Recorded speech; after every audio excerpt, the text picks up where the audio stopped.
ప్రియమైనటువంటి సహోదరి సహోదరులారా, కొన్ని వారాలుగా మనమందరము దివ్య సంస్కారాల గురించి ధ్యానిస్తూ ఉన్నాం.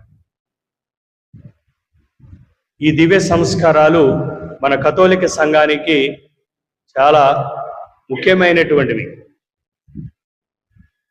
మనకి గుండె ఎంత ప్రాముఖ్యతో శరీరానికి తిరుసభలో ఉన్నటువంటి ప్రతి ఒక్కరికి ఈ దివ్య సంస్కారాలు గుండె లాంటివి, చాలా ముఖ్యమైనటువంటివి. ఇప్పుడు వరకు మనము మొట్టమొదటిగా 3 దివ్య సంస్కారాల గురించి ధ్యానించాం. మొట్టమొదటిది జ్ఞాన స్నానం. జన్మ పాపములను, కర్మ పాపములను, ఇతరమైనటువంటి పాపాల నుండి మనల్ని విముక్తి చేసి తిరుసభలో సభ్యత్వాన్ని, తిరుసభలో దేవుని ఎదుట పవిత్రపరిచేటువంటి సాంగ్యము. ఈ మొదటి సాంగ్యము జ్ఞానస్నానం. రెండవది పాప సంకీర్తన.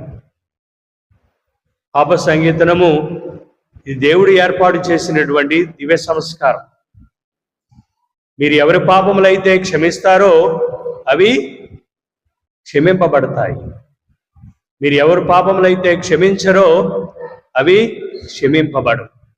మీరు దేనిని విప్పుతారో అది పరలోకమునందు విప్పబడును అని దేవుడు ఇచ్చినటువంటి ఆజ్ఞానుసారము ఈ దివ్య సంస్కారము పాప సంకీర్తనం సాక్షాత్తు దేవుని చేత అభిషక్తుడైనటువంటి గురువు సమక్షములో మనము దేవునికి విన్నవించేటువంటి, మనం చేసినటువంటి దేవునికి విరుద్ధంగా, మన యొక్క సహోదరులకు విరుద్ధంగా కట్టుకున్నటువంటి పాపాలను ఈ 10 ఆజ్ఞలను ధ్యానిస్తూ, తిరుసభ ఘటాలు 6 ధ్యానిస్తూ మనం గురువు దగ్గరికి వచ్చి మన వంతు ఈ యొక్క దివ్య సంస్కారంలో పాల్గొంటాం.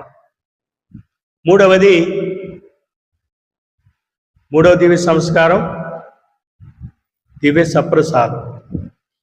దాని ఉన్నటువంటి ప్రాముఖ్యత ఏమిటో మనం తెలుసుకున్నాం.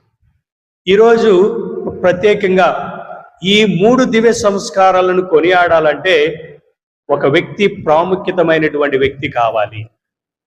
జ్ఞానస్నానం ఇవ్వాలన్నా, పాప సంకీర్తనం వినాలన్నా, దివ్య సప్రసాదాన్ని మన లోకోనాలన్నా మనకి ముఖ్యమైనటువంటి వారు ఎవరు?